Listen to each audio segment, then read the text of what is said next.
देश की आबादी को लेकर बड़ा बयान दिया। दरअसल आज वे एक कार्यक्रम को संबोधित कर रहे थे और कार्यक्रम को संबोधित करते हुए उन्होंने देश की आबादी का मुद्दा उठाया। क्या कुछ उन्होंने कहा, आइए आपको सुनाते हैं। उत्तर प्रदेश के मुख्यमंत्री योगी आदित्यनाथ ने कहा कि ऐसा कहा जाता है कि जब इस्लाम ने भारत पर पहला आक्रमण किया था उस समय और उसके बाद भी वर्ष 1100 तक भारत में हिंदुओं की आबादी 60 करोड़ थी और जब 1947 में देश को आजादी मिली तब हिंदुओं की आबादी केवल 30 करोड़ थी। गाय का खुर उस धरती को मुलायम भी करता था, उसकी उर्वरता को भी बनाता था। परिणाम क्या होता था? खूब अन्न उत्पादन होता था, खूब अन्न उत्पादन होता था, धन धान्य से परिपूर्ण था। कहते हैं भारत पे जब इस्लाम ने पहला हमला किया था उस समय भारत की आबादी यानी उसके बाद भी सन 1100 तक भारत के अंदर हिंदुओं की आबादी 60 करोड़ थी, 60 करोड़। और 1947 में जब ये देश आजाद हुआ उस समय हिंदुओं की आबादी रह गई थी मात्र 30 करोड़। आप मुझे बताइए, इन 800-900 वर्षों में हमारी आबादी बढ़नी चाहिए थी कि कम होनी चाहिए थी? कम हुई।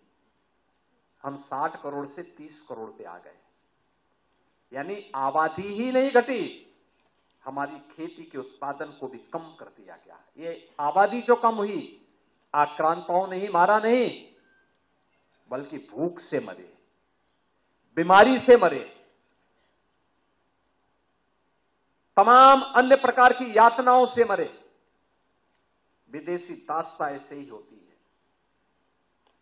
इस देश पे वही किया गया, इस देश पर अत्याचार किया गया, उसका शोषण किया गया। और जिस भारत में 300 वर्ष पहले आधी से कम आबादी खेती पे निर्भर करती थी, आधी से अधिक आबादी उद्योग धंधों में लिप्त थी, बड़े उद्योग नहीं, यहां पे कल कारखाने थे, लघु सीमांत और लघु और कुटीर उद्योगों का एक जाल फैला हुआ था।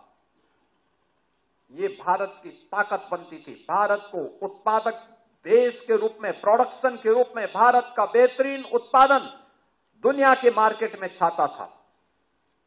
दुनिया का व्यापारी यहां आता था, यहां से लेके जाता था, यहां से व्यापारियों का काफला अपना सामान पहुंचाता था। क्या नहीं था भारत के पास? सब कुछ तो था। लेकिन जिन लोगों ने जाति के नाम पे बांटा, क्षेत्र के नाम पे बांटा, भाषा के नाम पर बांटा, तमाम वादों के आधार पर बांटा, और आज भी वे उसी विदेशी मानसिकता के साथ काम कर रहे हैं।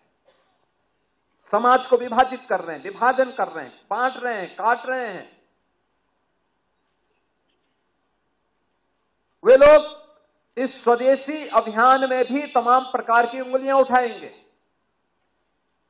लेकिन प्रधानमंत्री जी का जो कहना है कि हम जो भी भारत के श्रमिकों के श्रम से बना हो, हमारे युवाओं की प्रतिभा से आगे बढ़ाओ, वह कोई भी उत्पादक जो भारत की धरती पर भारत के उद्यमी, भारत के व्यापारी, भारत के श्रमिक, भारत के युवा, इन सबके सामूहिक प्रयास से आया है, उस पूरे उत्पाद को स्वदेशी मान करके उसके लिए हमें एक एक व्यक्ति को तैयार करना है और उसी को खरीदने के लिए लोगों को कहना है। मधुकैटभ विध्वंसी विधात्री वरदे नमः। आपके पूजा की तैयारी से लेकर विसर्जन तक हर दिन आपके साथ है न्यूज यूनाइट। शारद सम्मान 2025 के लिए तुरंत संपर्क करें 9830091083 इस नंबर पर। इस आयोजन में विज्ञापन देने के लिए संपर्क करें 9830091083 इस नंबर पर।